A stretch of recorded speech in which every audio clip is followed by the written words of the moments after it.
All right, here we go.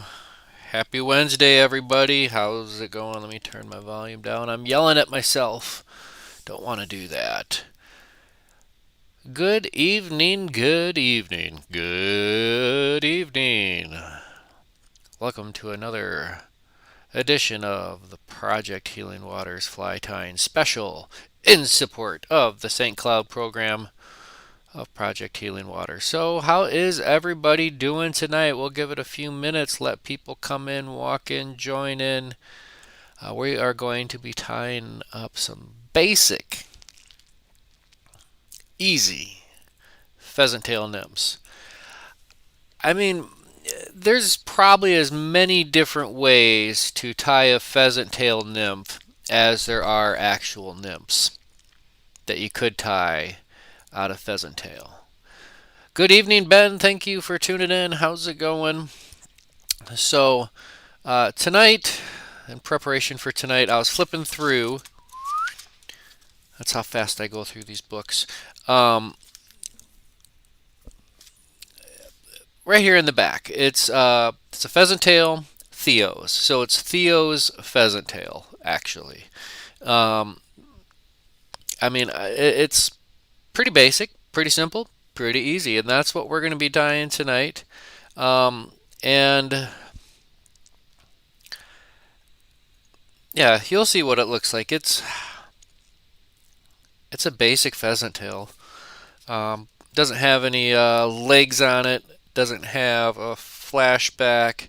It's not like our classic pheasant tail nymph with the legs sticking off the side and such. Um, you'll see how we do this. It's a pretty basic way to tie a little nymph. Maybe it should just be called the basic BPTN, a basic pheasant tail nymph. I don't know. You guys let me know in the comments, let me know in the chat. How's it doing out there, Smart Mouth? Good evening. Got my coffee ready to go. Boy, I'll show you guys on my Monday morning live stream. The cool little French press I just got from our friends at Kinder Coffee. Anyways, so let's go ahead, spin my little chair around, get right to it because I don't know. I can only do this for so long and then I get self-conscious about the delay. I see myself talking after I hear myself talking, which is slightly after I actually said it. So usually when I spin around and get the camera going, we can make a little bit more sense of it. There we go. And then I'll spin around from time to time to check and see how things are going in the chats. How's it going? Let me know in the chats what was your last fly that you tied? Let me know in the chats. What'd you tie up last? What's the latest product off of your vise? All right. So I did pretty good on the girdle bugs. I got one. I think I got a fish on it. I've been out at my local practice pond, if you will. Just kind of enjoying the day today until the local crazies come and start talking to themselves and think that the lake is talking to them. So sometimes you just gotta know when to walk away, I guess. All right, so we got a couple of different sizes. We're gonna tie these up tonight. I'm gonna start with some size 14s, and these are Moonlit's ML05 4s.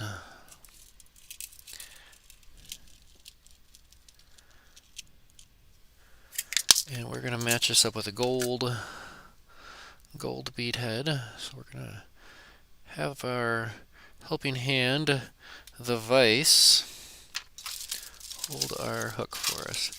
And I wanted to just give this a quick check on the length of this hook. So we know it's a size 14.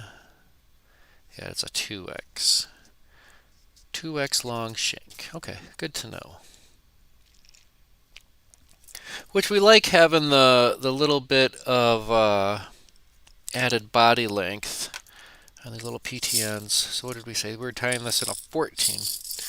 So I'm going to go to my beads, my gold beads, gold tungstens. I'm going to go to my 12 minus 4, that would be -2. Nope, that's in a general sense. Generally, from size 12 to 14 hooks, we're going to be using our 2.7 millimeters,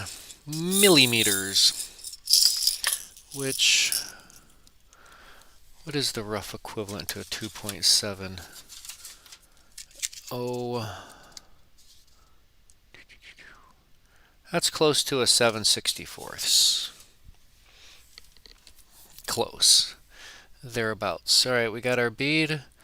We'll put that in a small side first, leaving the wide opening towards the rear. And reapply. Alright.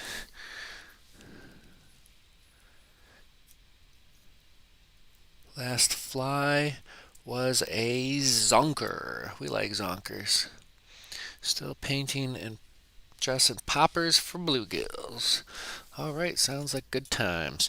Alright, so for my thread, at least for this first one, we're going to be using my purple, whoa, don't drop it, purple Vivus. It's a 10-aught, 10 O's, 10 zeros, no O's in the number system.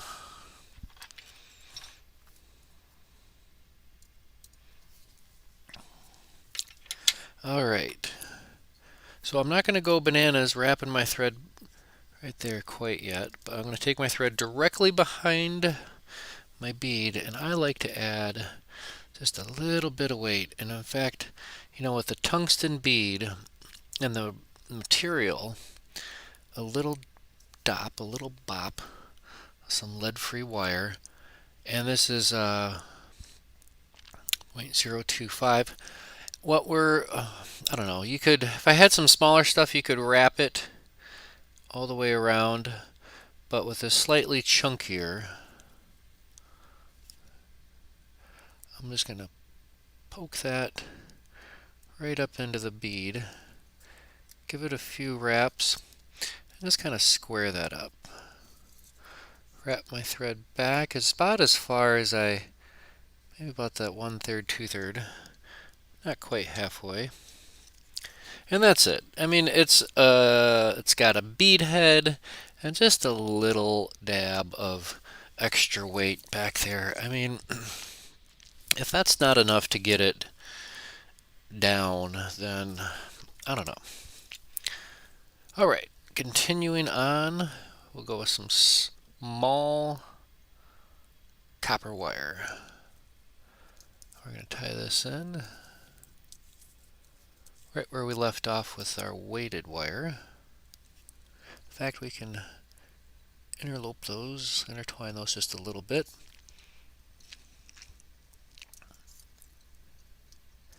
And work our way down the shank all the way to the bend. Right about there. Alright, wouldn't be a PTN without the PT. And, you know, if you just have one pheasant tail feather, I can see where you can get a little stingy with it, but get out there, find yourself some pheasant tail feathers. Let me know if you need some. I could help you out. Anyways, I work my way from the base all the way up towards the tip, and just going to grab a small batch, align the tips, which I'm just pulling it perpendicular, and I just yank it right off. You can trim it all off, you could not trim it, it's up to you. But we got our little batch of whiskers basically.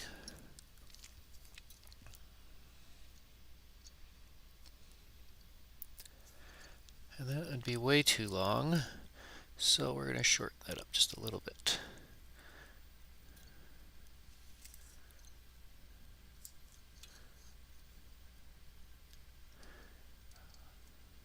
Just want about a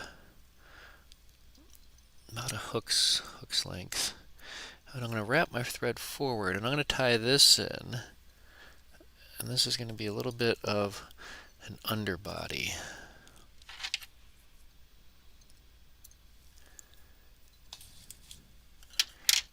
And if you got super duper long pheasant tail fibers, then by all means, go ahead and just try to do this with one little batch, but I prefer to just work my way back and forth up this feather and just taking the pieces as I need.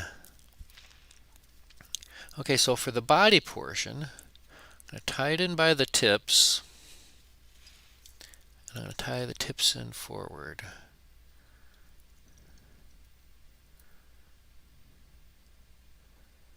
And again, I'm going to tie this in, working my way forward with that. And that's just going to help us with our body. Alright, let's go ahead and trim this off. Now, with other pheasant tails, you could use that for a wing casing or for little legs or anything, something off the side. But for this particular pheasant tail, not needed. We're not going to go there. Alright. Oh, we lost one. We're going to carefully palmer this on with touching wraps.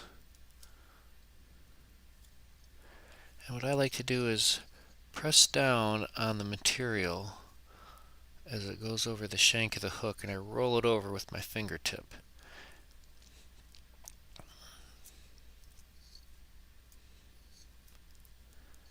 That way it kind of helps keeps that constant pressure. So I got to my thread just before, or just right about when we got to where it looks a little more mottled, and that's okay with me.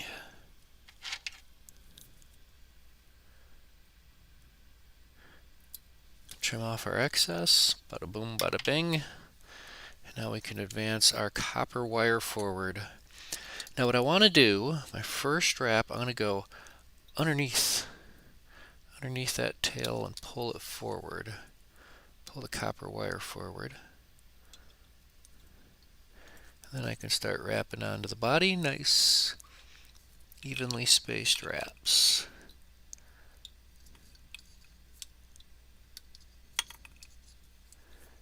Wrapping it opposite of what we did the pheasant tail. So a counter wrap, reverse wrap, however you want to wrap about it. Go ahead and trim off our wire. And then it's just time for a little simple basic collar. I'm going to be using a pseudo peacock dub pink. Really what I was looking for is just a dubbing to use for the collar. It's got some pinkish tones, and after we get it kind of brushed out, it's pretty groovy looking. But it's not a super bright, hot collar. So we'll take our little bit of dub, a little dabble dub ya, little dabble dub ya. Less is more or less. We notice.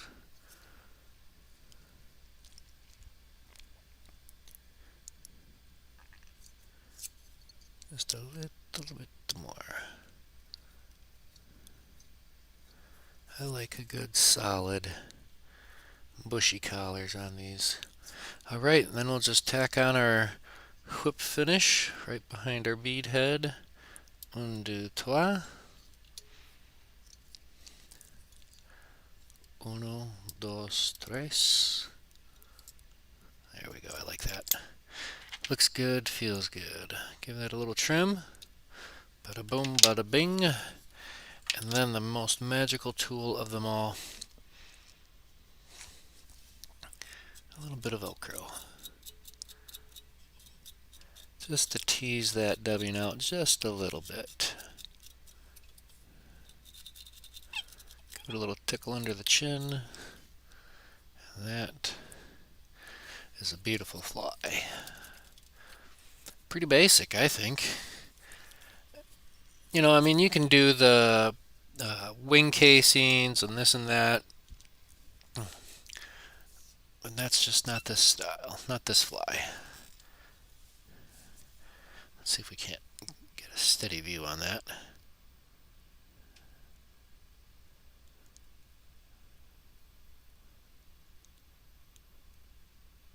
Questions, comments? Let me know what you think. I think that's fantastic. And that's on a size 14? Yeah, that's our size 14. So we're going to do a couple of these. We'll do one more in a size 14 and then we'll jump down and tie a couple in a size 16.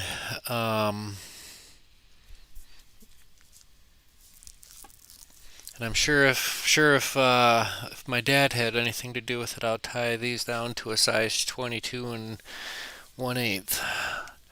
You sure do like them tiny flies. Then again, so do the fish. Gotta match the hatch. That's what they say.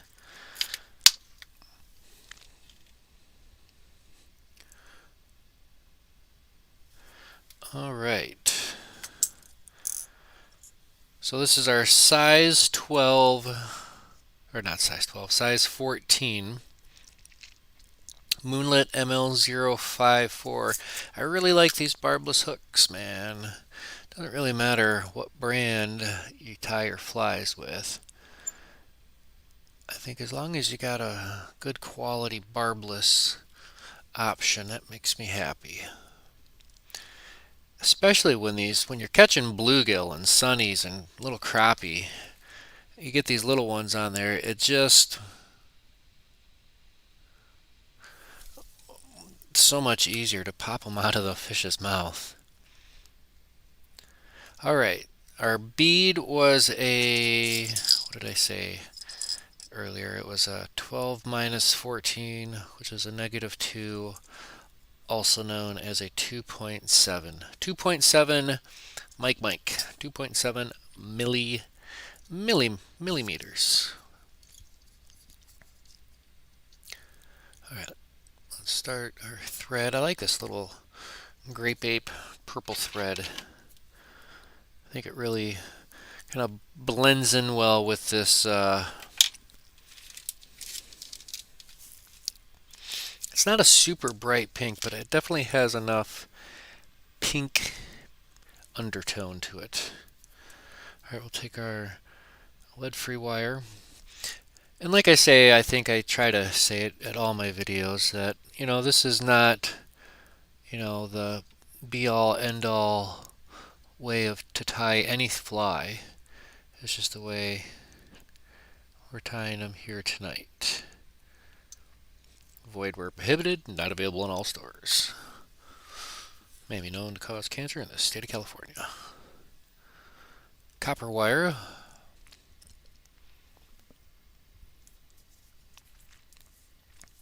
I think the copper wire, it does a, you know, its functional job of holding our pheasant tail on after getting smashed up by the fish.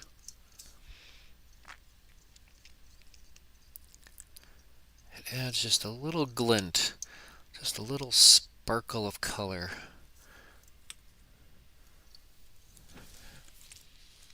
So you could definitely go I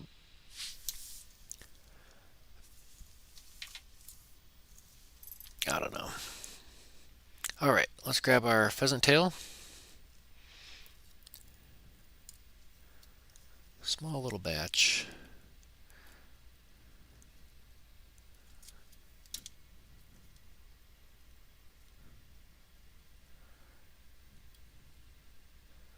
Get it on there about a hook's length. Maybe not quite.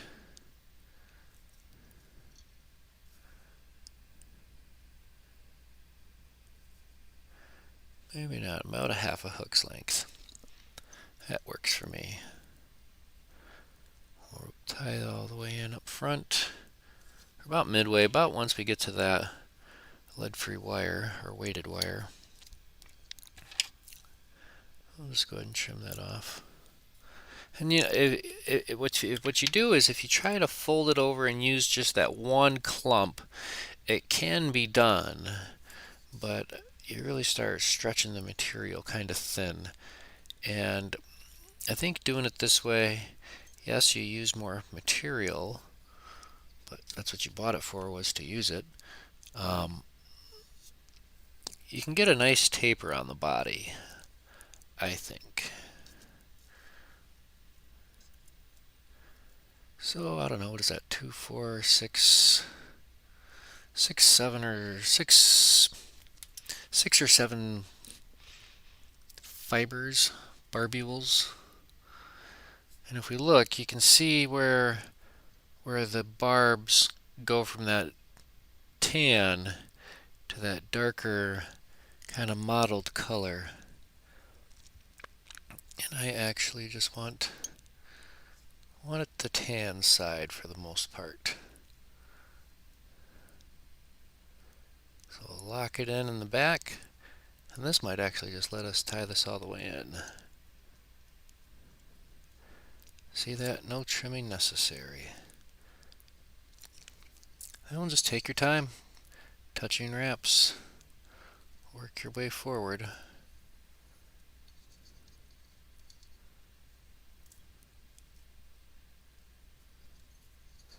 Just a little bits at a time.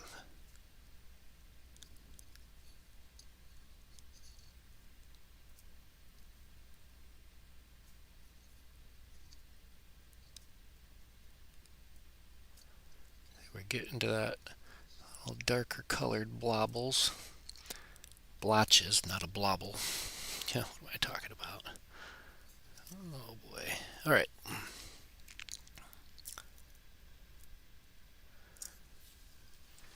We're looking good. What do you think?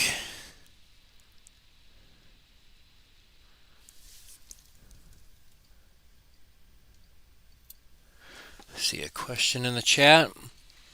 General question, how long do you fish a fly with no strikes and then try a different fly? Well, it all depends. I mean, am I moving? If I'm confined to just one location, sometimes I would be more apt to relocate or find a different spot. Today I took a lap around my favorite little practice pond, and I would say I fished half of the lake before I switched flies. So, I mean, if you're confident a fish is in the hole, if you're confident somebody's home, you know, then you sit there and change your fly until you get the thing in front of it that you know it wants. And the only way you know it wants it is if it hits it or takes it. Now, if I'm just kind of blindly casting blind, if I don't know if anything's in any particular spot, I mean, I might be more apt to relocate, thinking that, well, they just might not be right there, but if I move 5 feet in either direction, that it might be the golden ticket. So I think to answer your question, in general, I would be more apt to say I relocate or move slightly before I tie on a different fly. Because when I'm retying a fly, that takes time. And when it's time on the water, you're not fishing if you're tying your fly or if you're false casting. So hope that helps.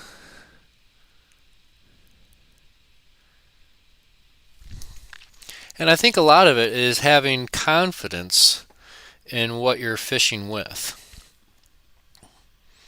Um, Joe, actually, I need to get a hold of you. Probably need to get a hold of everybody soon. We've had a crazy hectic week. I've got fly reels and rods to get back to everybody. Well, definitely reels to get back to everybody, and some people still need to get their rods. So I'll get that to everybody for this fishing season. Whether we can fish together or not, who knows? Well, in an official Project Healing Waters capacity. All right, a little dabble W. Less is more, more or less. This is a synthetic dubbing. It's a pseudo peacock, just kind of pinkish, kind of a pinkish hue. And I just like doing a medium-sized collar up front.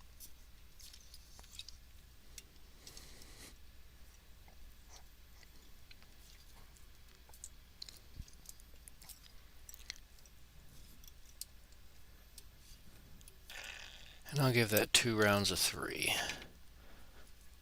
Overdo it might as well.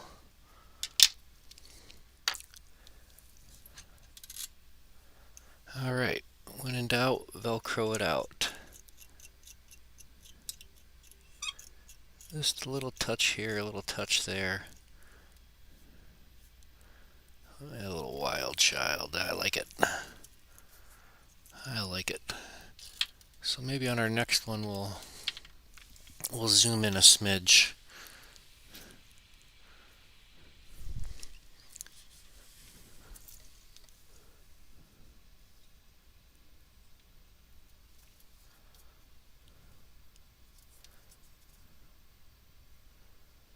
Alright, let's take a closer look there. Here we go.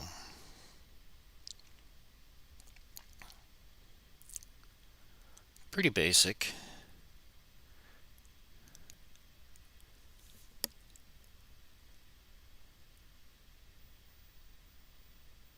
I'll see if it'd be pretty neat if I could get the camera this close to the fly when I was tying, but I'd have no room for my bobbin, no room for my fingers.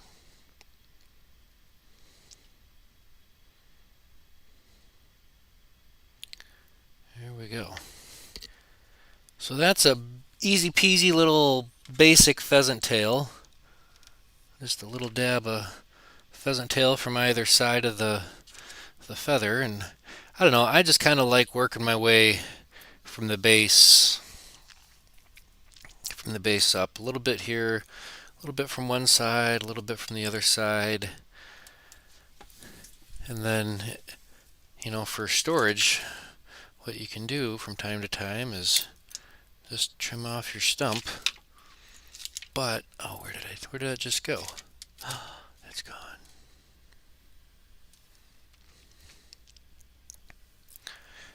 There are some flies that use this. That little hard stem, if you will. All right. You're just cooking along. That was 2 flies in 30 minutes with me jibber jabbering in between. I need to take a sip of coffee. Hold on, folks.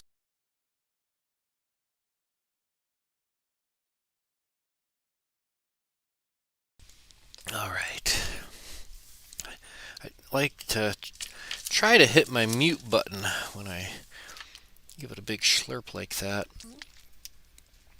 Mostly because I don't think y'all need to hear the big slurps. All right, we're going to step it down a size, 16s. And it's the same hook, just a wee bit smaller. Moonlit, made by Moonlit, ML0, what was it, 5.4. And we stepped into a different realm of sizes. This is a size 16 minus 18 again. That's a -2, also known as, oh, that's a 2.4. So just a little bit smaller of a bead.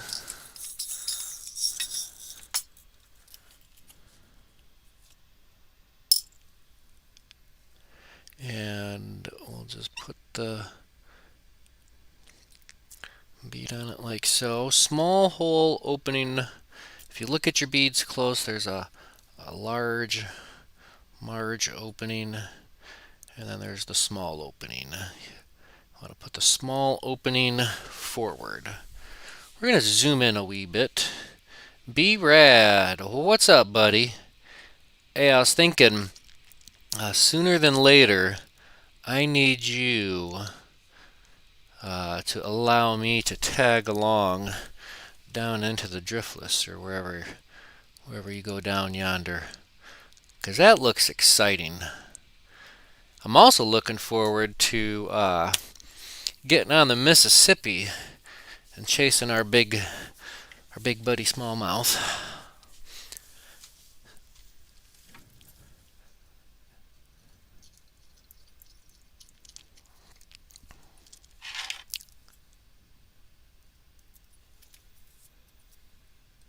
Alright, let's add our little dab of weight. Same weight even.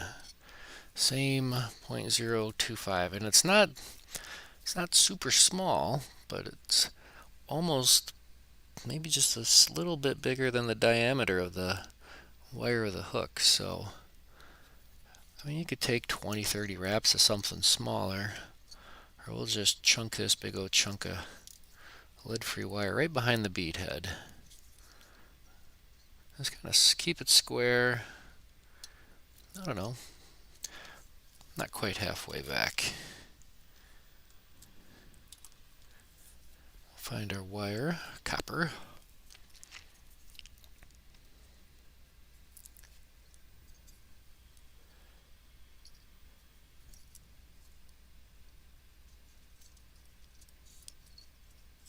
Alright, we'll roll down onto the shank, right towards the back end, just at the bend.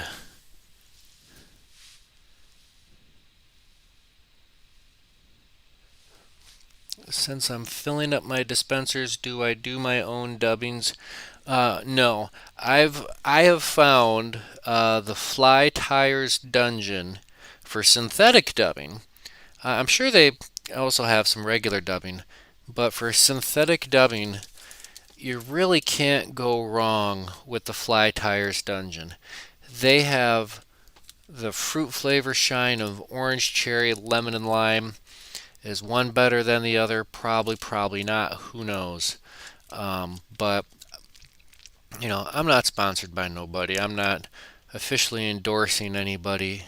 No actual advertisements. But what I have found, what works for me, if you go back and watch all my videos, I really like this stuff from Fly Tyers Dungeon. Great small business, small company. Yeah, check them out. It does have a YouTube channel, kind of covering some of their materials and such. But you know, between Fly Tyers Dungeon, Hairline Dubbin, and my good friends up north in Canada at the Fly Life Company, I've got most of my bases covered as far as materials. Alright, let's grab a little bit of pheasant tail.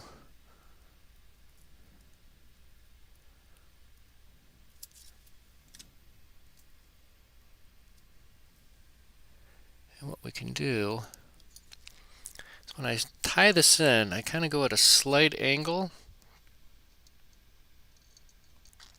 and then I let it roll up and over.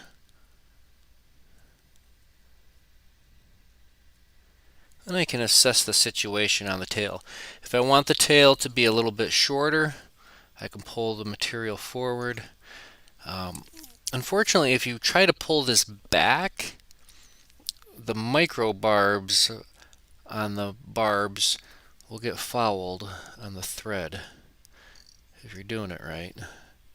We'll get one locking wrap underneath, and then we'll advance this forward, and we'll chop that off there. So what we did is it just built up the body behind where that lead-free wire is, kind of filling in that Humpty Hump.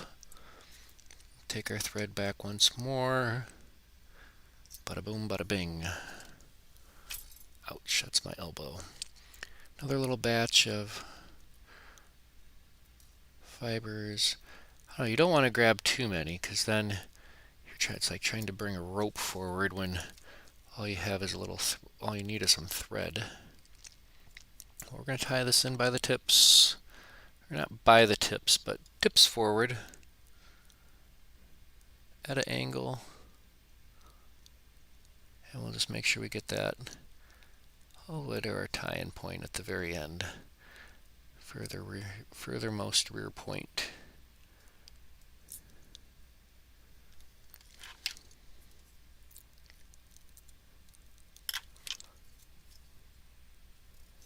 Alright, now we can just go ahead and work our body forward.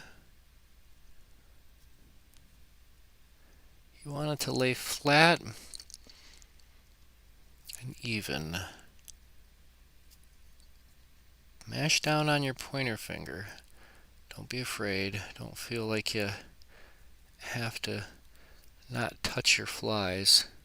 I think that's something we kind of forget as the creator of these little buggers, is we're allowed to touch them. I mean, you're going to tie it onto a thread or onto some leader and start chucking it into the water. And if it's too fragile for your little fingers to touch, you might have to beef up your fly just a little bit.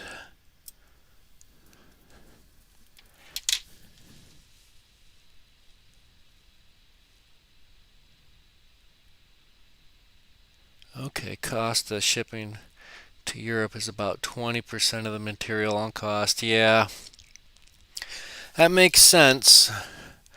You know, it wouldn't hurt shooting him an email.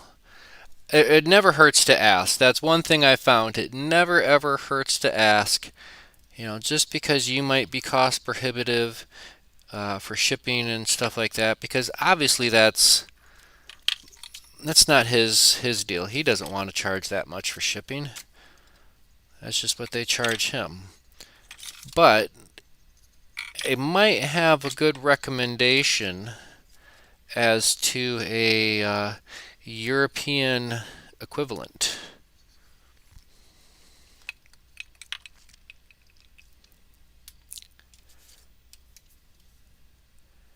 And and that's another thing to consider. What's available to us here, in the United States is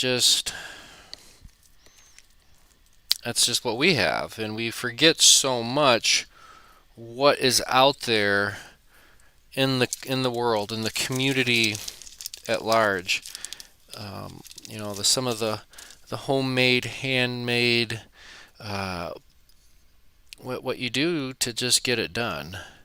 We'll add a little dab of dub. Again, this is a pseudo peacock pink. Not sure what that really means, but it'll work. A nice thin dubbing noodle.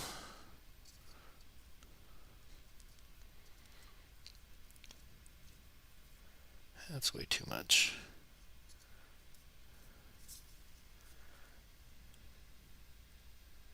Nice and tight. Nice and scruffy. Scruffy. Ruff, ruff, ruff. I like our pheasant tails scruffy. I do.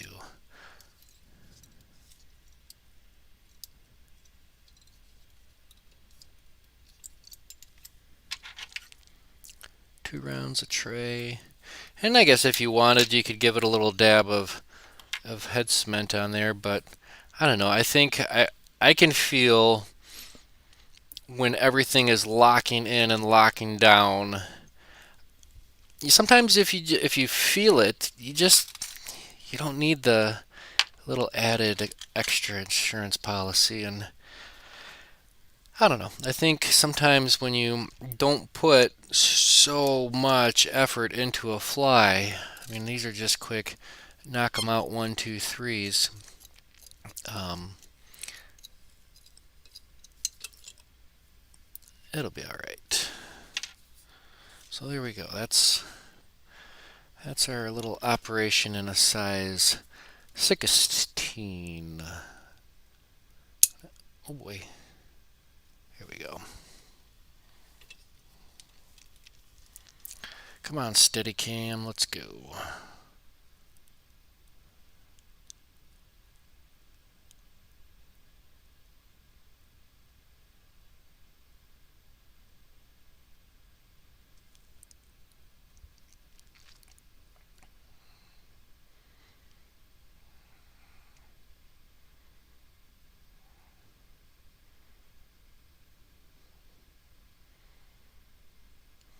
Boy, I think that's gonna fish well.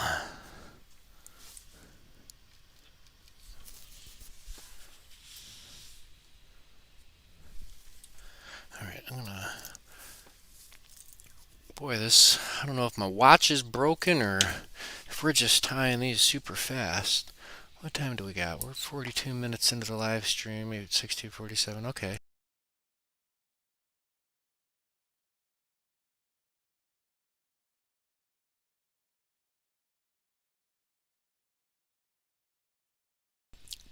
All right.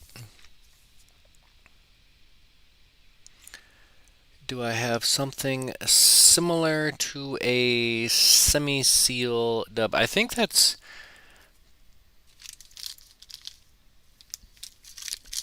This the pseudo dubbing kind of feels like it could very well be that.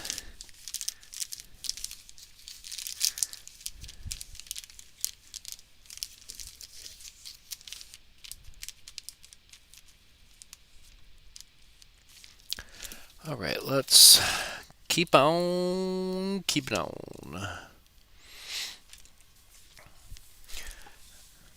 Let's do another one.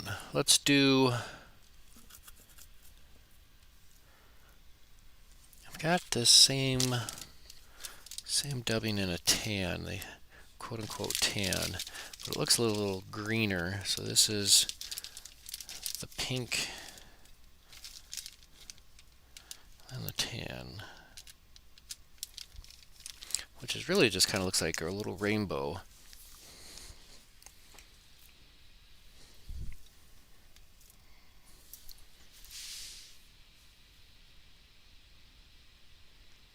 Well, I kind of like the in my speck of the woods, kind of like that. It fits very well in my little speck of the woods. All right, let's do our.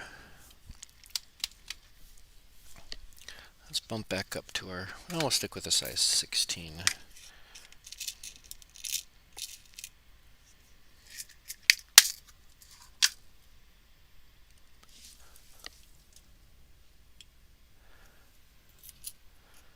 Size 16 hook, and our bead is a 2.4 millimeter,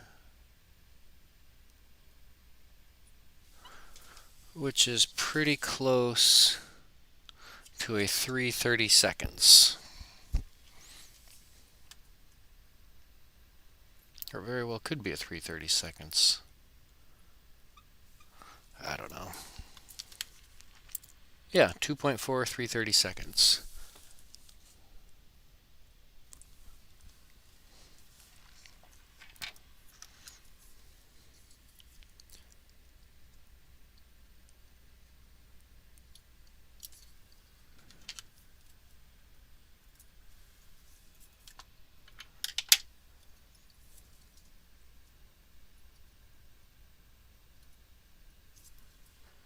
All right. Take our little wire. And like I said, this is how I tie it. It's not the be-all, end-all of ways to do it.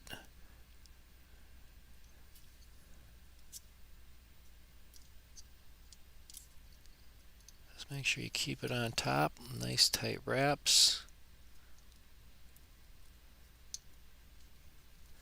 And usually the weighted wire is about the only wire that I helicopter off. I like to use the nippers for most instances.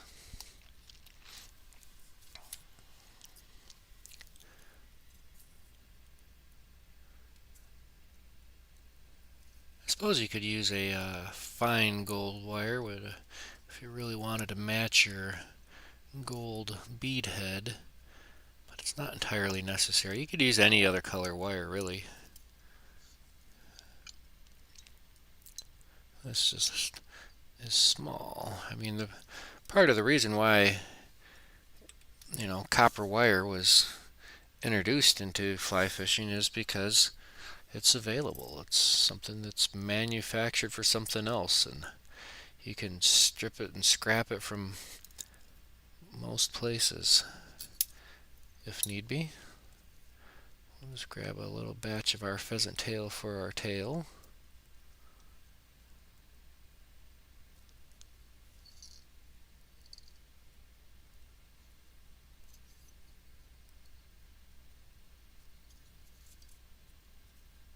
I like it.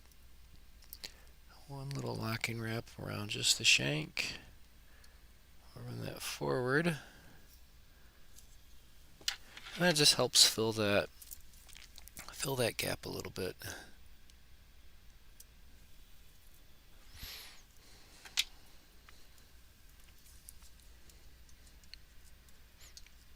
Kind of help make up that difference. That way it's not a super little skinny mini.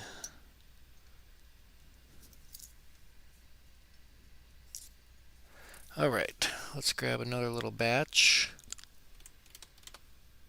of our pheasant tail.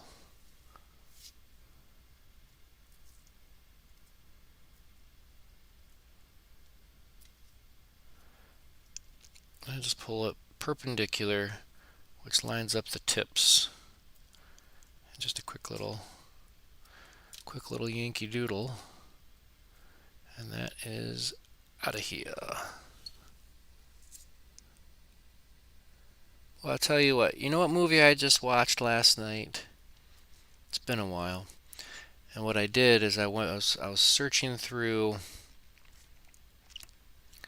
my bootleg DVDs from Iraq, and I found and watched Short Circuit. OMG. I love that movie. I watched it and I just reminisced about how crazy that movie was. And considering that movie was 1986 and the puppetry that went into the robot, because 1986 you didn't have a robot that could do half of that stuff, let alone move and articulate on its own. But the puppetry portion of it that controls the robot, man. And I'm an old stagehand at heart. I get all the magic behind the scenes. It bothers me watching some movies. But let's do our one wrap underneath the tail, and I pull forward with that.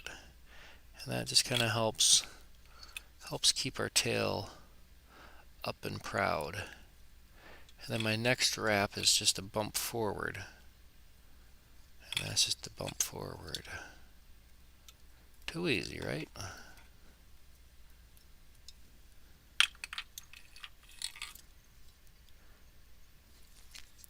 And I take everything right to the bead head, because that way the dubbing is essentially just a cover, a decorative cover up front here.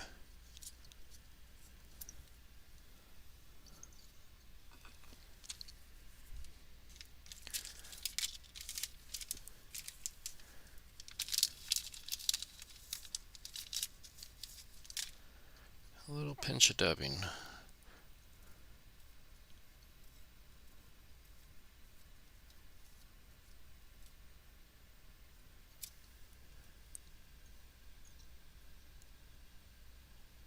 Not too far back. Come on, AA round. What you doing? Bada boom, bada bing. That looks good for a size 16.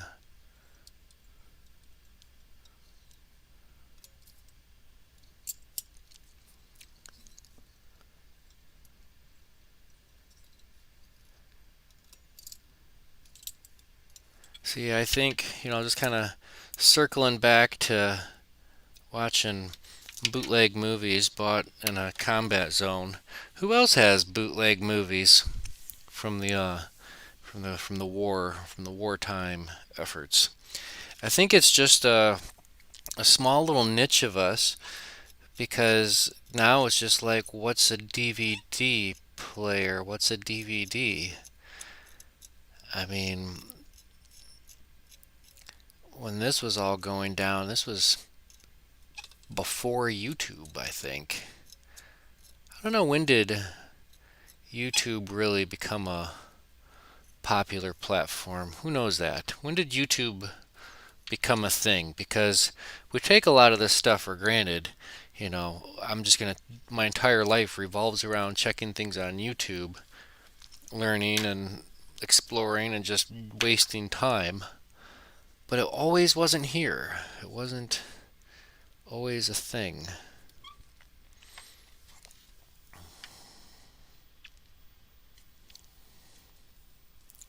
See, if I get my vise out of the way, the camera really focuses in.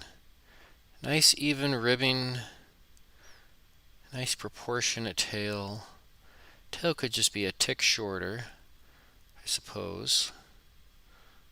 But in a general sense, I think I'd give myself an A+. Oh, I'm too kind. No, Aaron, you do a good job. And never sell yourself short on your hard work. Nice. I have passed mine to others. Nice.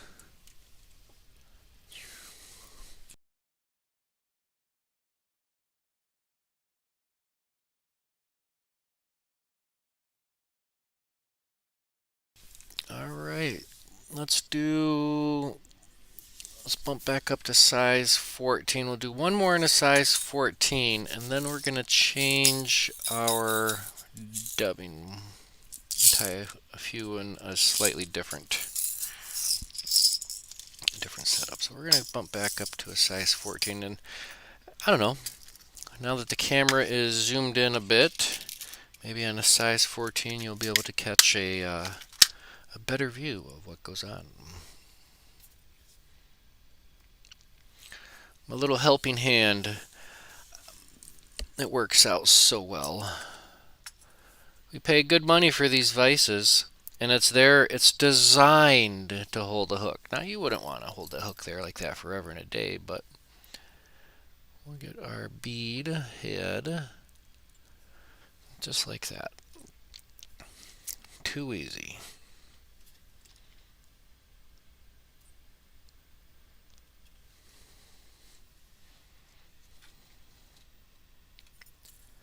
All right, let's. Oh, and to match the 14 hook, I went back up to a 2.7 millimeter bead. So my first few wraps of thread, I'm not concerned about locking that bead forward, because we're going to come in with our wire, and that's going to be our locking force, lead-free wire. Little dab. Doesn't, we're not adding too much weight to this system by doing this.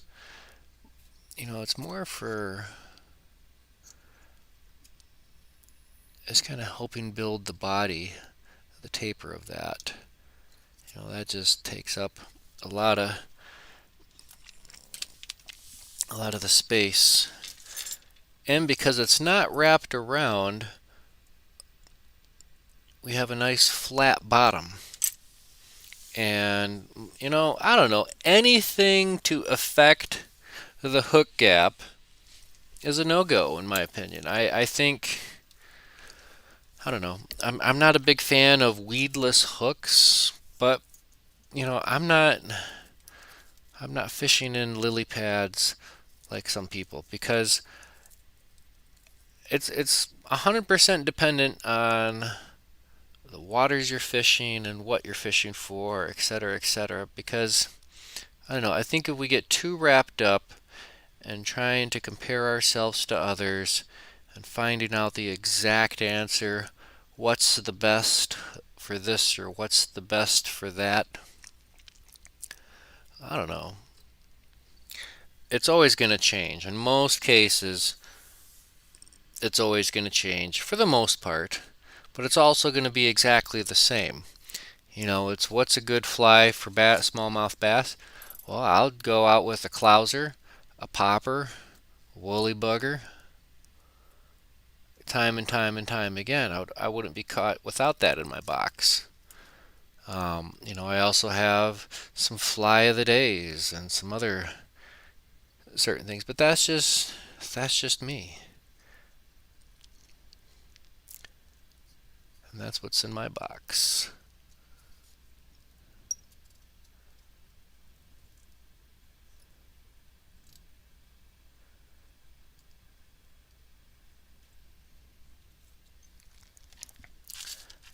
Let your imagination be your only limitation.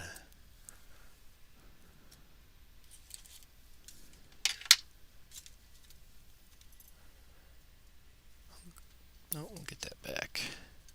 You can get pheasant tail dyed in different colors as well.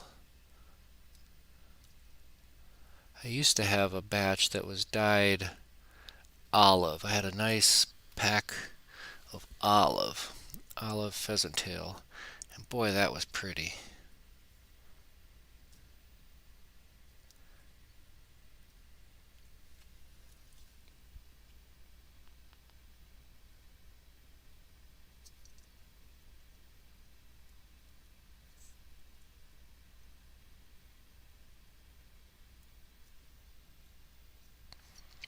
See, just like that, we filled up that body.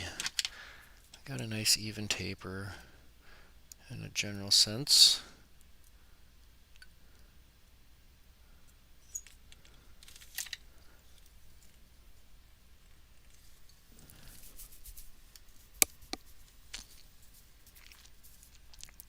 Alright, let's carefully take this forward, touching wraps.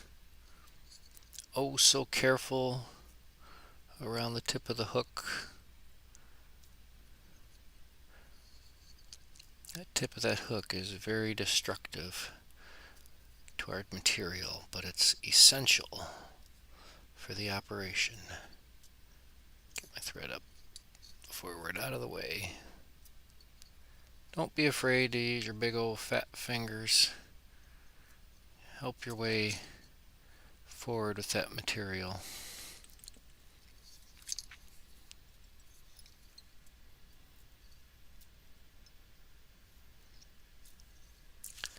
All right.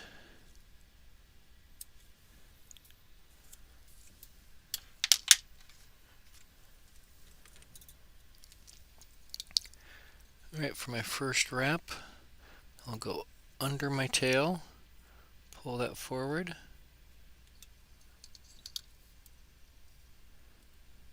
and then I can start wrapping forward towards the bead. Nice evenly spaced open spiral.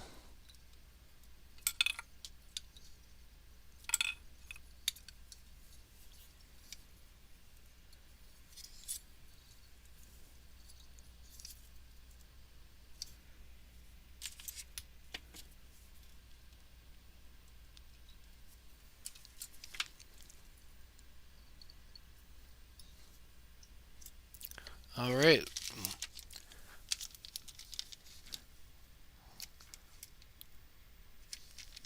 Pseudo. There was, oh man, I forget what, I was watching a TikTok or something, and it was somebody was trying to spell something, and like everything that they were explaining, it was like just all the silent letters of the alphabet, and it was like, no, Z is in xylophone, or X is in xylophone, or whatever.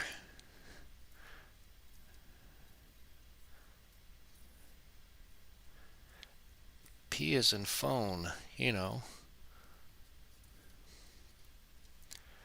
Oh, dabble dubbus.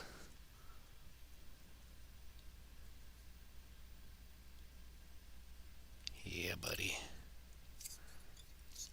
I like dubbing. And what's nice is I don't necessarily even need the low-tack wax for this application. At least not today. Could be different tomorrow. My fingertips are have just the right amount of moisture today. And it's just a little dabble W. And we'll hit that with Mr. Velcro.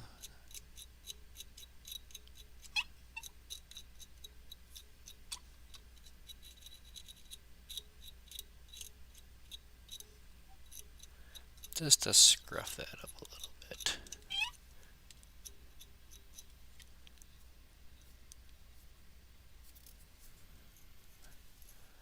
All right.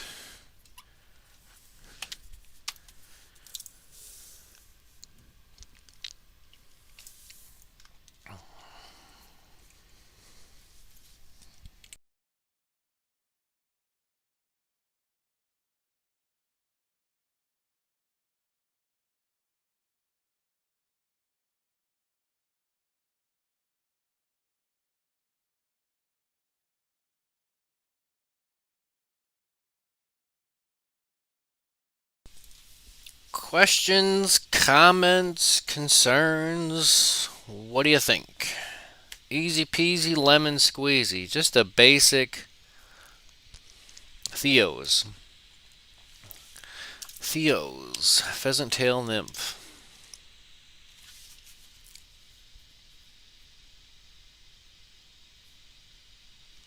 I think we did us some justice. Yeah. Pheasant tail, comma Theos. Theo Blakeair. Size 12 to 16 gold bead head. I use tan thread. Natural or dyed brown pheasant tail, copper wire. Abdomen, same as the tail. I used a tan Antron. Notes: Theo is an innovative fly tyer who lives in Holland. Good stuff, good stuff. Great book, great book. Thank you, Mr. Dad, who got me this. Just need to take a break from tying these small flies. The big flies, I can tie them a lot easier. It's a lot easier on my eyeballs. We get into these double-digit hooks. It gets a little tough to see sometimes. So I'll just take a little break from the vise and open it up to you guys and gals and see if you guys have any questions, comments, or concerns, or if you want to share a fish story or what. Today I got out to, like I said, my little practice pond, and I get out there with my little minnow rod, as Dave likes to call it, and that's my tenkara setup. And the thing about shore fishing with a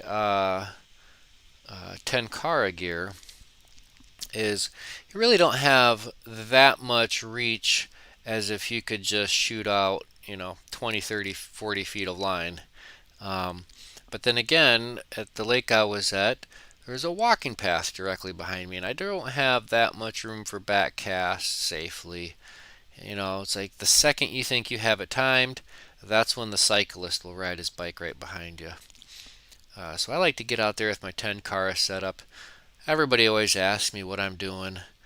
A lot of comments, boy, mister, that's a big long fishing pole. Yeah, kid, sure is. Um, but I don't know. What do you guys think? We are getting ready to go fishing. I got word on my kayak. It is in the great state of Minnesota, and just waiting on final assembly on some of the accessories. But we'll talk more about that hopefully next week. Do I already know what's up for next Thursday? I don't know what's going on for Thursday. I mean, Tuesday? Monday? I don't know.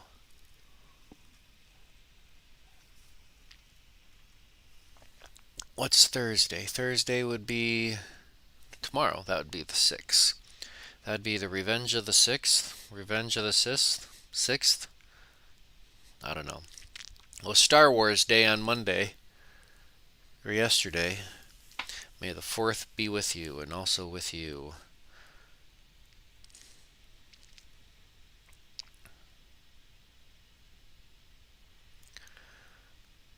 Well, I don't know.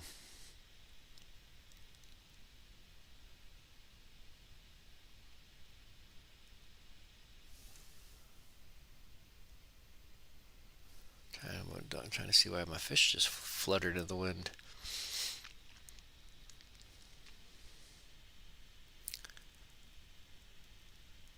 It is Wednesday with you.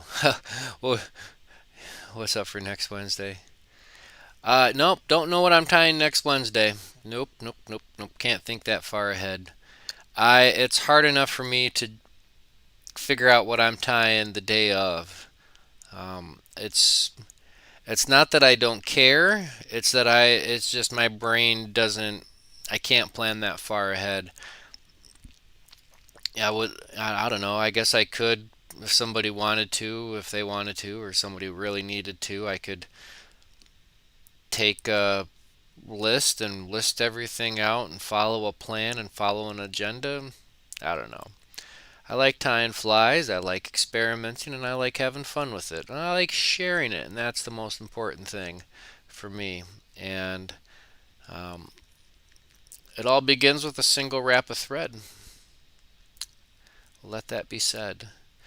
Speaking of which, let's go ahead and continue tying up some more of these little easy peasy pheasant tails. Anybody catch that SpaceX test launch, SN-15 test flight? That was pretty cool. It went up, it went down, or it went up, it hoovered, it belly flopped, and it had a soft landing. Then it caught on fire for a little while. I don't know if it ended up going kaboom, but hopefully it didn't. I'm really excited to watch these SpaceX launches, test flights, and such. So,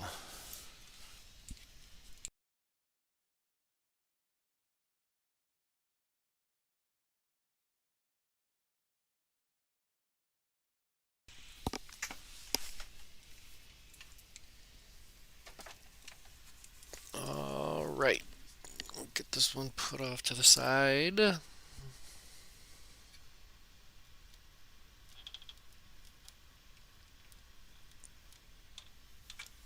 And I think we might switch. We're gonna switch dubbings. Just a slightly different flavor. This is we're going from the pink to the tan. We're going to use the tan, and I'm going to ditch the purple thread and go to an olive. Still same size, 10 aughts. That's 10 zeros. That's a lot of zeros. I don't know how they came up with a number system that uses 10 zeros. And then they just, oh, we'll just call it 10-aught. What? It's like, who invented the world's greatest fly, and why did they name it the woolly bugger? We'll never know. We'll never know.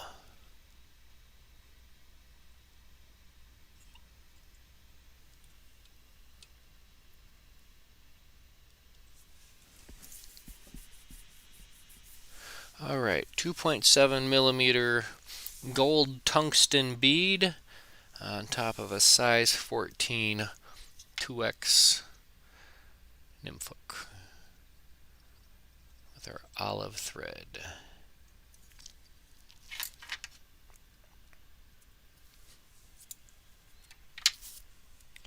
We'll chuck in our lead-free wire, 0.025.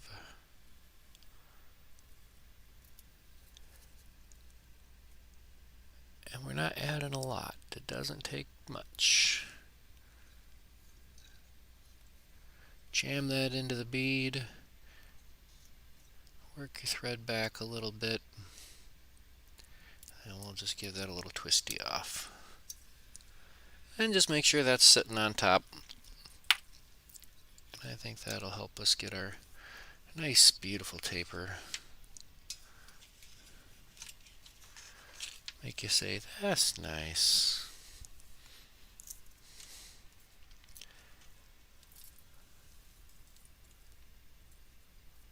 Alright, some small copper.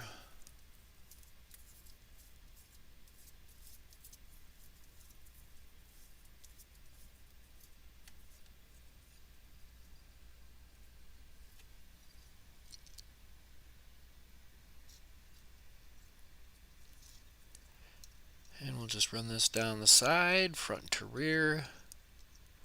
Bada boom, bada bing. Right to the bend. Let that hang out off to the side.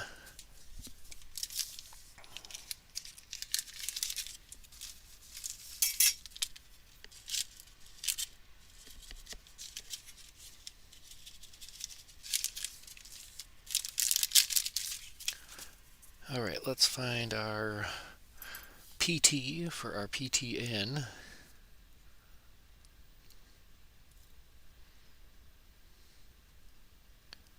Small little batch for the back. Doesn't take much. Don't take much. And I like to tie these in so they kind of already have that natural curve pointing skyward, upward. That'll do us. Work that forward.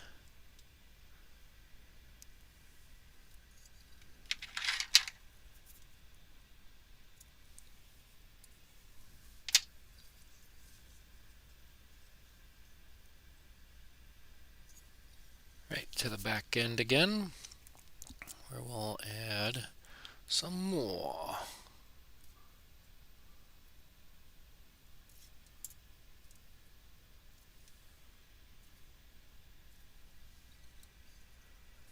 Right in at an angle. That's typically what works best. Just a slight angle on it.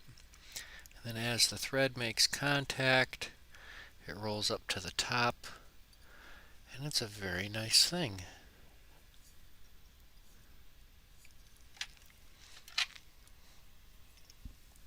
Just trim off the excess. See ya.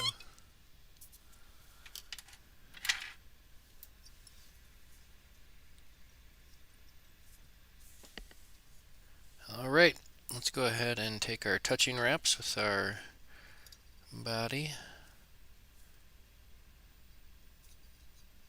Watch the tip of the hook. Don't snag it. You'll know if you do.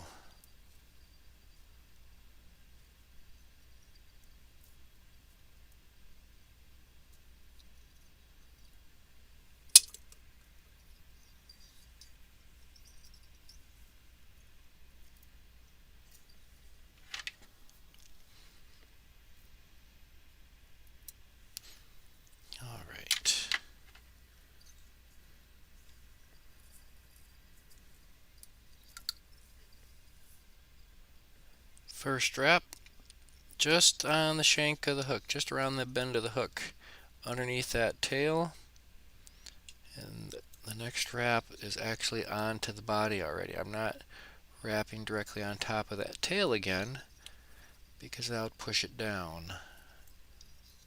We're not trying to push it down.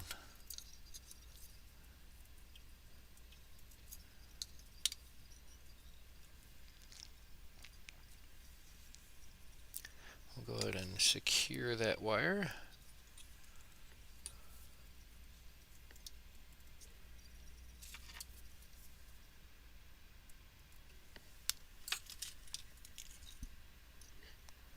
Alright, so we're going to switch to the slightly different color. It calls this a tan, but it actually comes out a little greenish.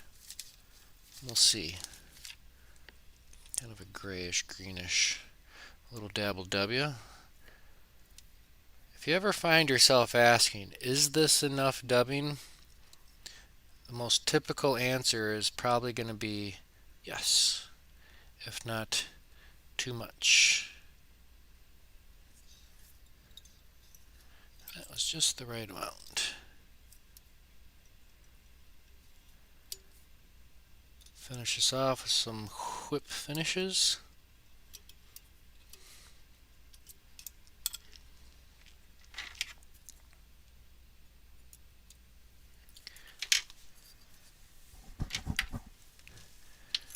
And a quick tickle with the Velcro.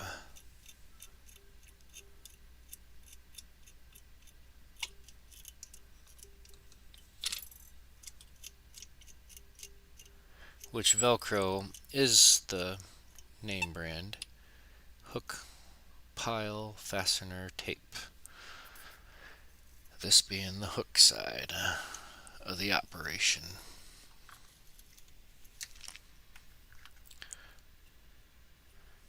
But I like it.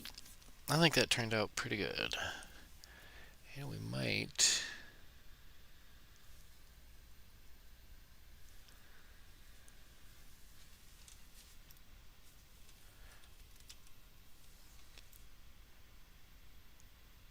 So it's just not quite as pink up front, but we do get some good bugginess on that. Kind of looks more of a gray. I can see where they call it the tan.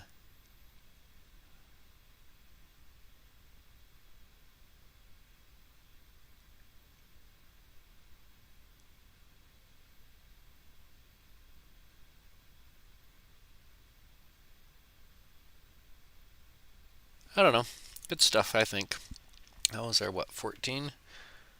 I like that color. It's kind of hard to distinguish compared to... Sorry about that, ripping that off.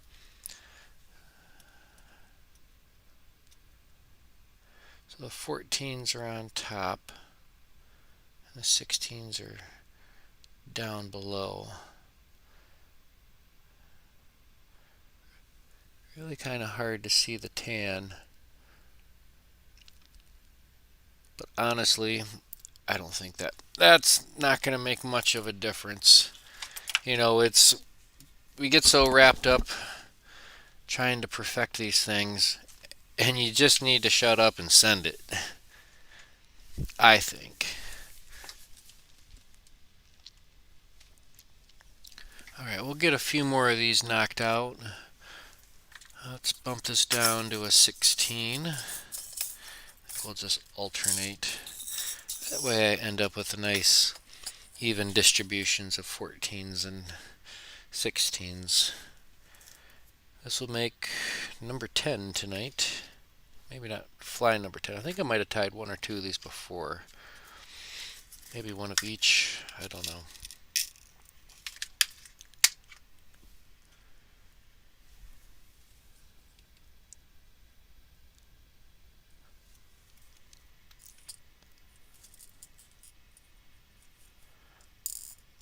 Let's put our 2.4 millimeter gold tungsten bead.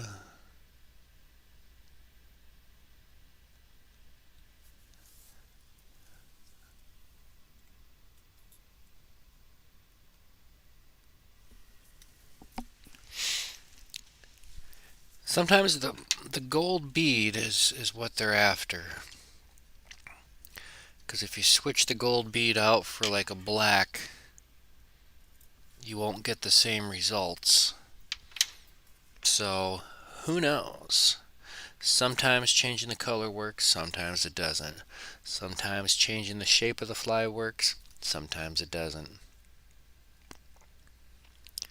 Alright, let's jam our wire up there.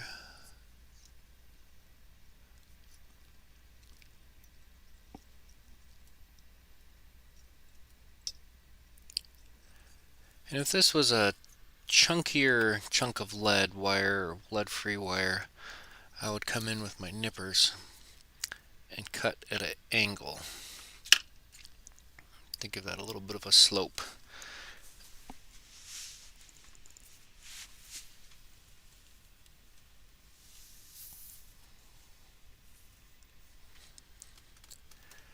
Ooh, maybe we'll tie some tricos next week. I think I saw some of those coming off the water this morning.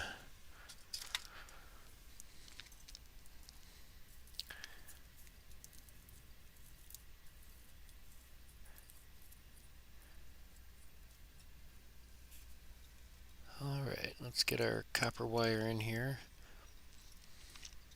Small, but effective.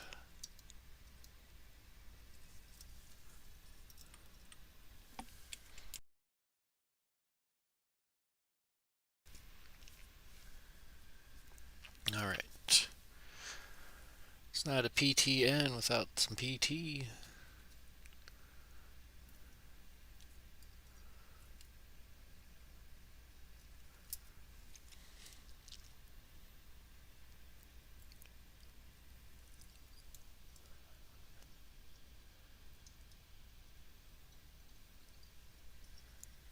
I want to shorten that up just a little bit. There we go.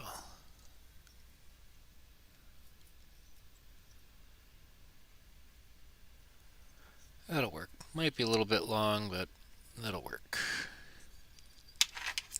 As long as it's relative to itself, close to it thereabouts-ish, I think everything will be A-okay.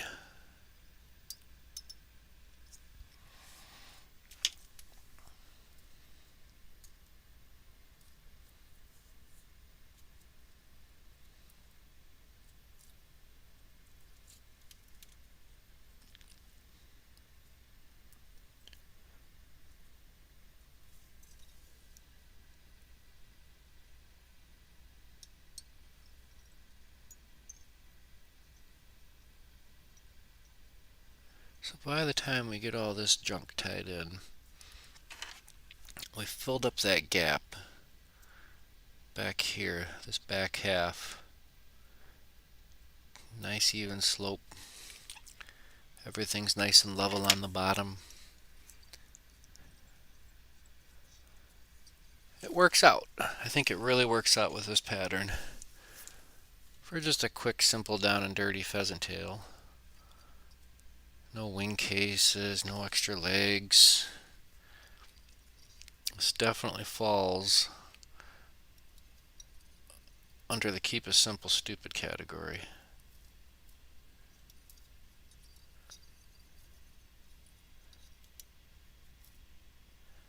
Here we get that one strand, one little bit that doesn't want to cooperate.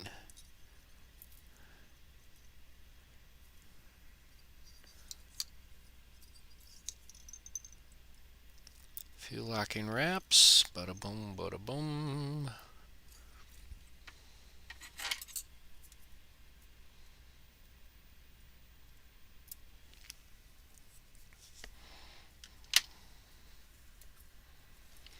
Alright, here's the magical wrap of the copper wire. One underneath.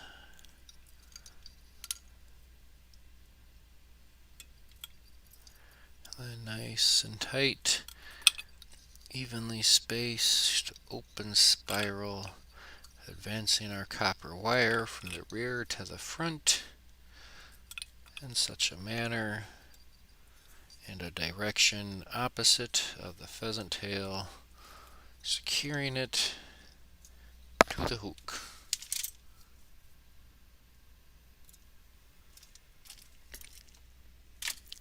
It all works out. What do you say? A little dabble dub, right?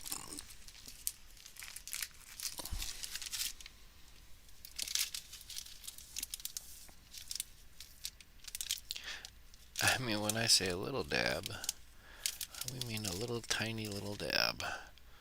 Can barely see it. I've pulled more out of my belly button. No, I haven't. That's gross. Oh, what a day. Small little dubbing noodle. We'll build up our collar. Once we get to our thread, we'll just roll right into our whip finish. Directly behind the bead. You know what? We're just going to do the one time. One time with that.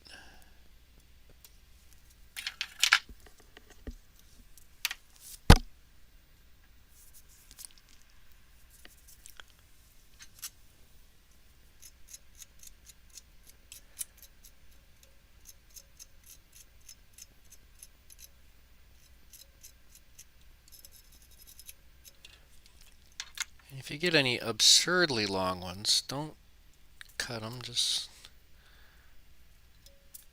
give them a little pluck, and that'll comply.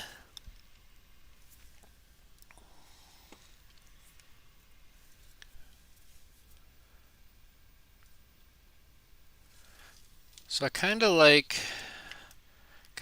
both. I like the pseudo tan and the pseudo pink. I think these are both winners in my book. You let me know, do you think this will catch a fish in your waters? I know it's gonna catch a fish for me. And I'm pretty confident that it'll catch a fish for you.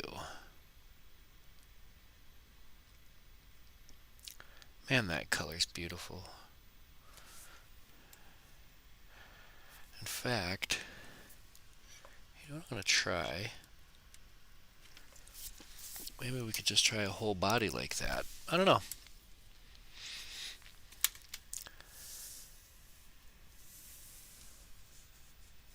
Let's do a couple more, and then we're going to start winding her down.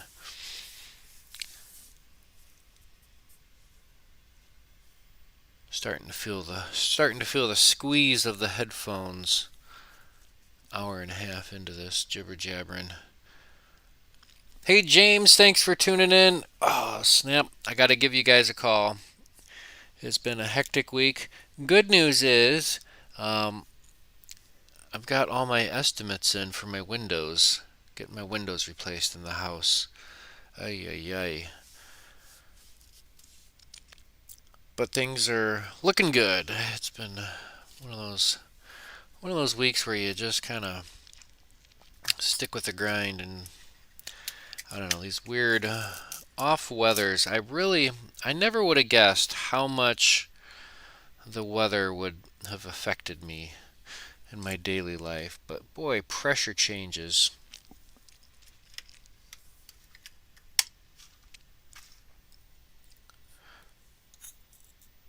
Alright, let's dive back in. This is our size 14. I'm going to do another 14. Just going back and forth on the sizes. So this is our size 14, and this is a 2.7 bead. Gold.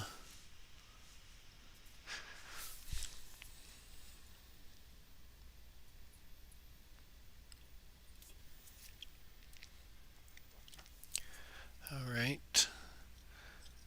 10-aught thread, we'll get that started.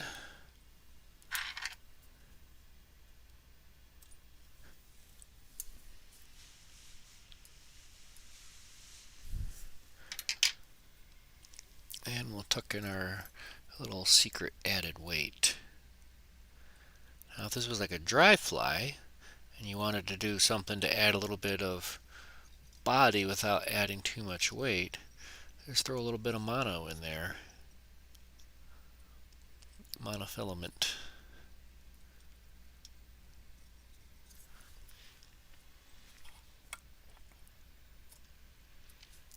So we haven't even started looking into woven stone flies and the amount of possibilities in this world of fly tying is just absolutely infinite. And I think that's one of the things that draws me to this art, this passion, this hobby, this sport. I don't know.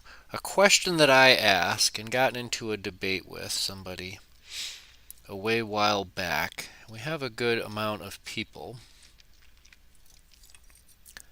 What do we got? How many we got tuned in? We got 7 of us.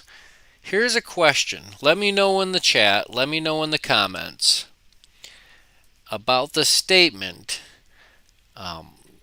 in regards to technology. Can you consider a fly technology? Now, not necessarily electronics or digital or anything like that, but I firmly believe, and I can't base it off of anything other than just my personal belief and my gut instinct, but my stance was that flies are a technology, and being that it's a technology, I think there's always going to be evolution and progress in our technology. And I think it's the fact that we're taking multiple components and putting it together to make something else. And I think that makes it a technology, a gadget, a gizmo, a tool. I don't know. What do you think? Let me know. There's no wrong answers. No, there's just opinions, thoughts.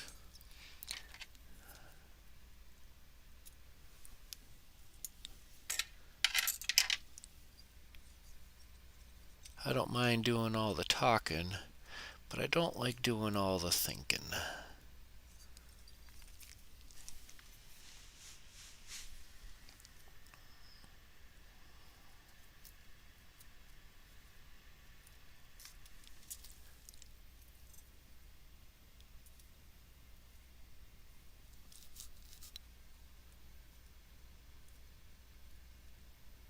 Alright, we'll get this tied in by the tips. Slight angle.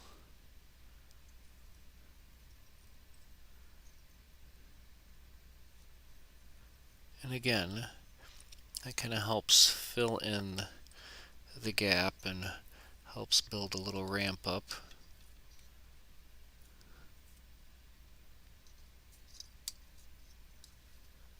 Avoid the tip of the hook.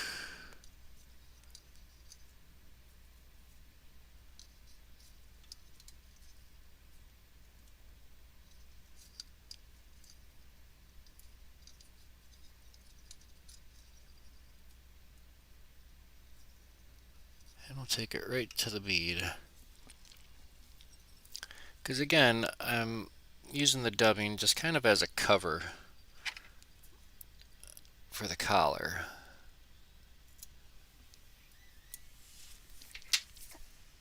And as I jam all this material tight to that bead head,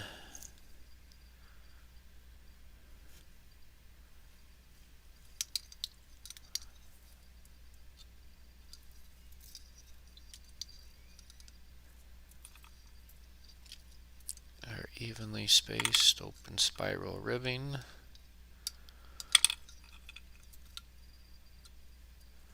All right.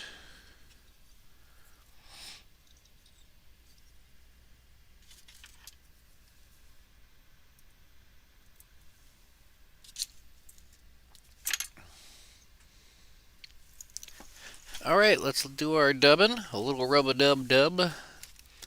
Again, this is a pseudo... I'm gonna take a... I call it pseudo tan. But if we take a close look at just some of those colors in there, we got some green, some red. It's a beautiful blend. And we just need a little dab. Tiny little bit.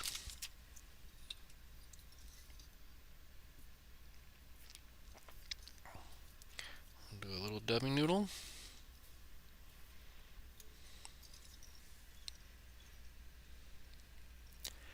And then just fades right in. It just blends right in with that. We call it peacock, but man, they might as well call it pseudo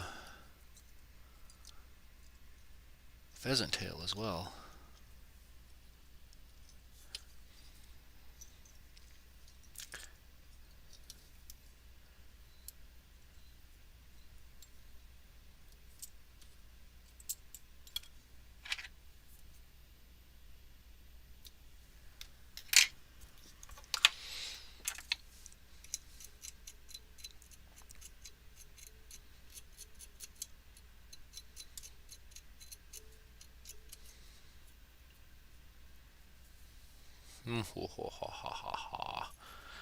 That's fantastic. Yeah, second your thoughts, just as a hammer is a machine. Yeah, I'd buy that. I would definitely buy that.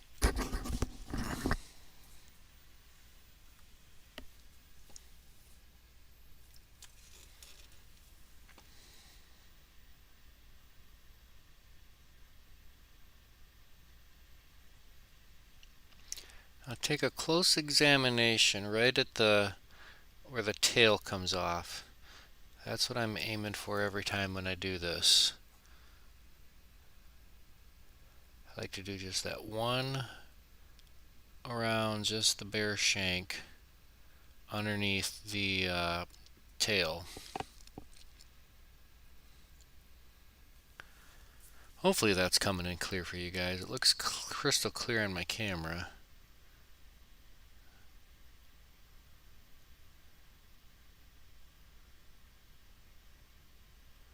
I don't know, it's good stuff. Good stuff if you ask me.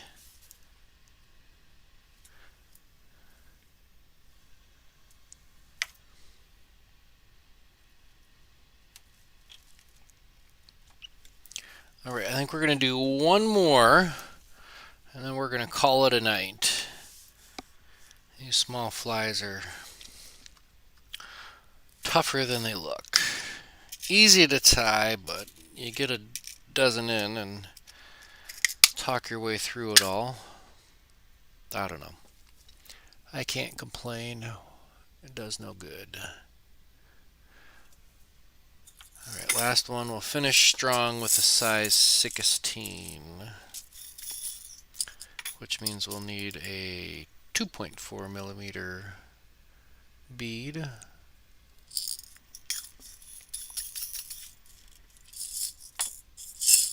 That's just how I have them labeled and organized. 8 to 10, 10 to 12, 12 to 14, 16 to 18, 18 to 20.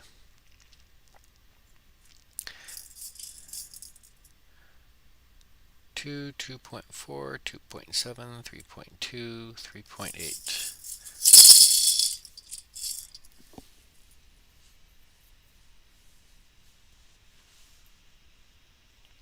All right, smart mouth. Thanks for tuning in. The bed bugs are calling. Yeah, 0230. Thank you for tuning in. Have yourself a wonderful, wonderful rest. Already got our bead on.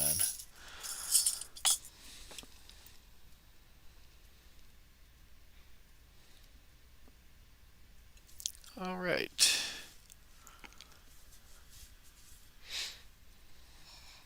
And we're going to stick with that tan, so we'll stick with our olive thread.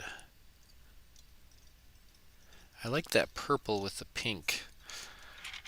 quote-unquote pink dub. Well, it didn't really have that much of a pink vibe to it.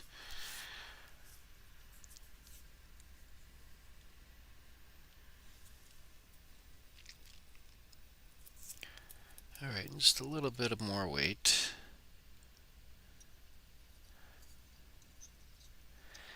So, I don't know, something to consider when you got this much weight going into such a small little fly.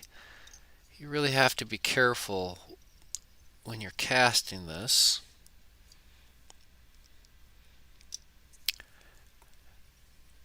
Because this will make a big little splash, or a little big splash, however you want to look at it.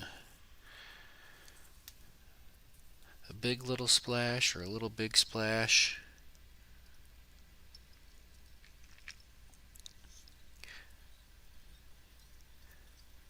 It's all about presentation. How are you presenting your fly to the fish in order to get it to take it? I was out this morning and with my 10 car rod, I can see, because it's fixed line, it's so close to the shore. I had a beathead something or another on. Oh no, I had a what was I fishing with?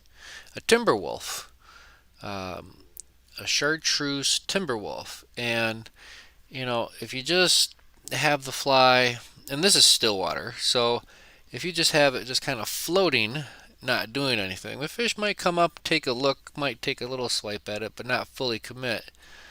But if you give it just a little bit of action, swim it just a little bit, or give it just the right amount of twitch, that's what gets them to strike and hit.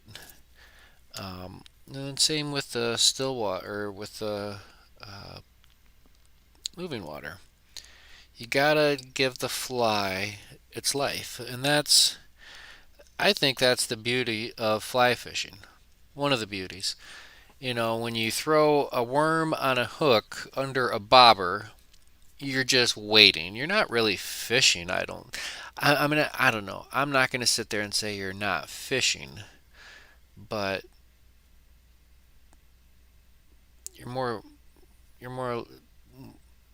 waiting than anything when you just chuck a thing out there. And then same with like buzzer baits and wacky rigs and all these other spinners and jiggers and whatevers that do all the work for you. It spins, it flutters, it makes the noise. But with fly fishing, we take this motionless creature that we created and we get to present it in hopes to attract. Namaste.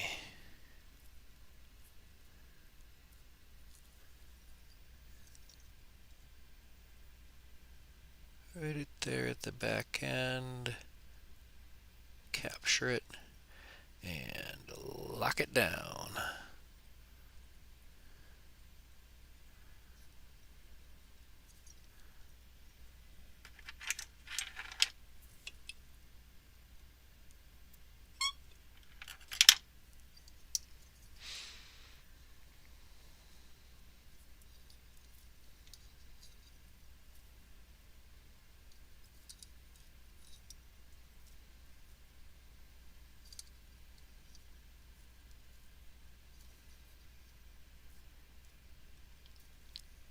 Let's kind of mash that around.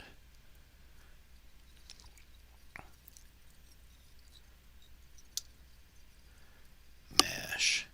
Oh, I've been watching MASH recently on Hulu. I always love watching MASH. Just kind of chewing our way through the seasons. It's always I've watched the full series of MASH probably 2-3 times now, and each and every time on MASH, I get to the very last episode of MASH, and I just bawl my face out. Is it part of it? I don't know. It really, to me, I believe, I spent some time working in a field hospital as a guard, and it's just crazy.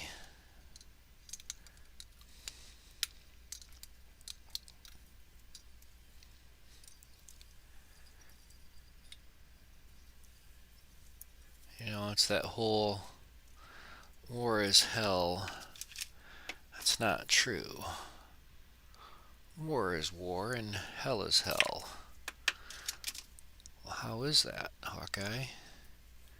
Well, you see, Father, only bad people go to hell. And in war, everybody's there.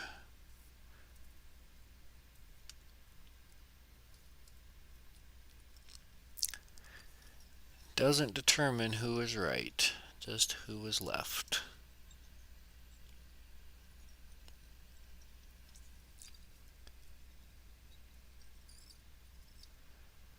Last little pinch. I like it.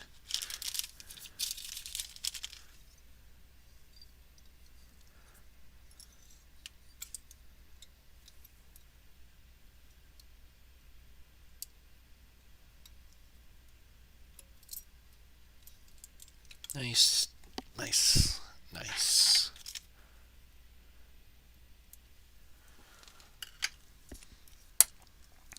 Oh boy.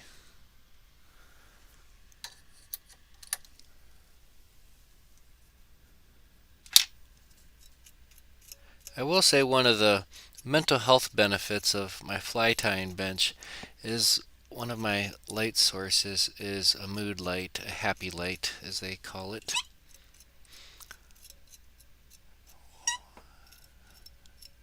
Which is a full spectrum sun lamp, if you want to call it that. That's fantastic.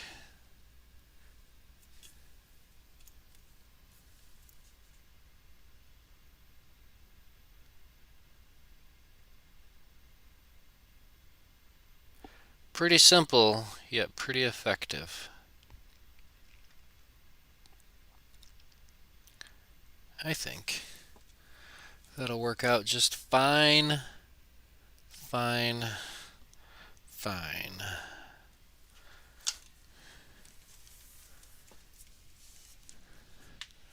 All right. So Josh says flies are advanced by technology and likely fall under old technology now, kind of like classic cars. Awesome for the era, but they're old tech now. Ah, perfect. I like the very end of that summed it all up. It's old tech now, which means it's tech. Mind blown. I like it. Oh. All right, well, we're going to leave it at that. We're going to start winding down here just a little bit early. My eyeballs are bugging out. But yeah, this is a little fly patch we got. We're filling her up. We'll transfer these into an appropriate fly box. This is just a handy. How does that go? It goes like this. Right there with a little piece of Velcro. I got a few of these. I've got another one. Then I got another one. And then I think I have one in the truck. And I have one on my bag. It's a beautiful thing. But hope you had fun tonight. Hope you learned a simple, easy way to tie a simple, basic pheasant tail nymph. I mean, obviously, like I said, there are other ways to tie pheasant tail nymphs. Not all pheasant tails are the same. Imagination is your only limitation. Yeah, get out there and catch some fish, tie some flies.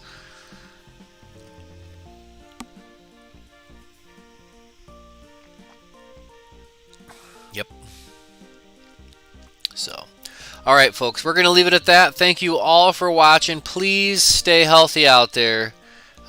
Restrictions are easing. People are starting to get together. Um, you know, just listen to yourself, listen to your gut. Um, do the right thing, what's best for you, and you know, I don't know. That's all I can say. Be good, be kind, rewind. Happy tying and tight lines. Peace.